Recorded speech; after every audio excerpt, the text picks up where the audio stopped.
Hello guys. তো সকালবেলা এসে ল্যাপটপটা অন করে মুডটা বিগড়ে গেল। তোমাদেরকে দেখাই কি হয়েছে।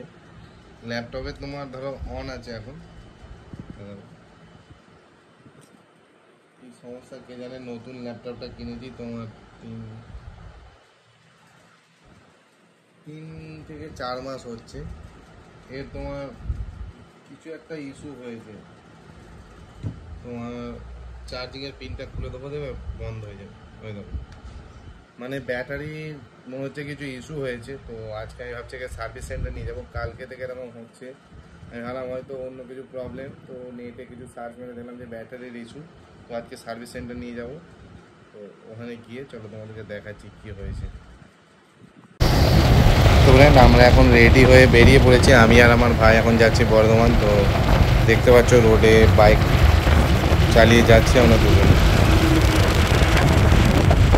তো চলো পৌঁছে যাই। তোমাদেরকে যদি রোডের ছোটো ছোটো ফুটেজ দেখায় ওগুলো দেখে নাও। তখন আমি পৌঁছে গিয়ে তোমায় বাকি ভিডিওটা দিচ্ছি।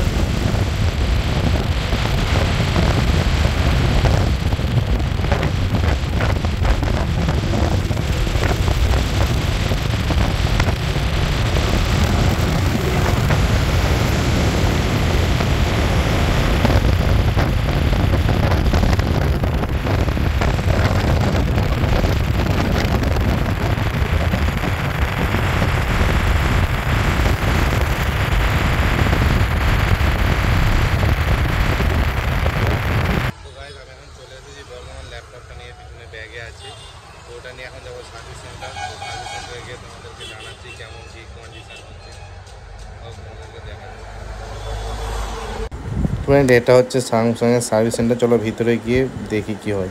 ফ্রেন্ড, ওখানে আমার যে এক্সপিরিয়েন্সটা হলো ওটা আমি ভেবেছিলাম হয়তো ওখানেই তোমাকে জানাবো, কিন্তু বর্ধমানের ভিতরে এত তোমার ডিস্টার্বিং, তোমায় কি বলবো। তার উপর তোমার ওই এখন যে তোমার রাস্তাঘাট সেগুলো সরকারি, সেগুলো সব নিজেদের যারা সব বসেছিল সেগুলোকে তুলে দিচ্ছে, ওই সবের কাজ চলছিল। তো আরও গ্যাঞ্জাম হচ্ছিলো। তো ভাবলাম চলো ঘরে গিয়ে এক্সপ্লেন করি। তো স্যামসাংয়ের সার্ভিস সেন্টারে যারা ছিল না তাদের ব্যবহার খুবই ভালো। তারা আমাকে বললো যে তোমাকে একটা নাম্বার দিয়েছি, তুমি এখানে একটা কল বুক করো, তারপর তোমার আমি ল্যাপটপটা দেখে দিচ্ছি। তো আমি প্রথমে কল যখন বুক করেছিলাম দাদা তখনই সব ঠিকঠাক করে দিয়েছিল।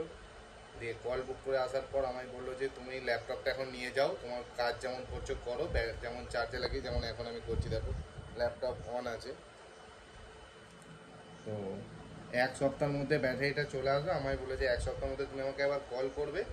দিয়ে যদি চলে আসে কিংবা যদি তার আগে চলে আসে আমি ফোন করবো। আমার নাম্বারটা দাদা নিয়েছে এবং ও হোয়াটসঅ্যাপে, আমি যে ল্যাপটপটা আর কি ফ্লিপকার্ট থেকে কিনেছিলাম অফারে, তো ওই বিলটা দিয়ে দিলাম।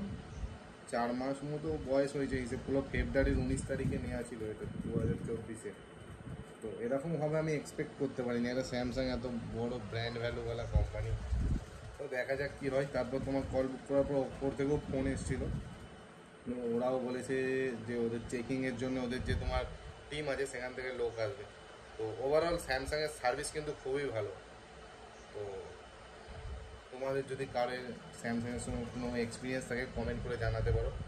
তো চলো এখন বাড়িতে চলে এসেছি। আর তোমাদের রোডের মধ্যে যে ভিউগুলো দেখালাম কেমন লাগছে বলো। আর হান্টারের একটা নতুন ভিডিও আবার আনবো।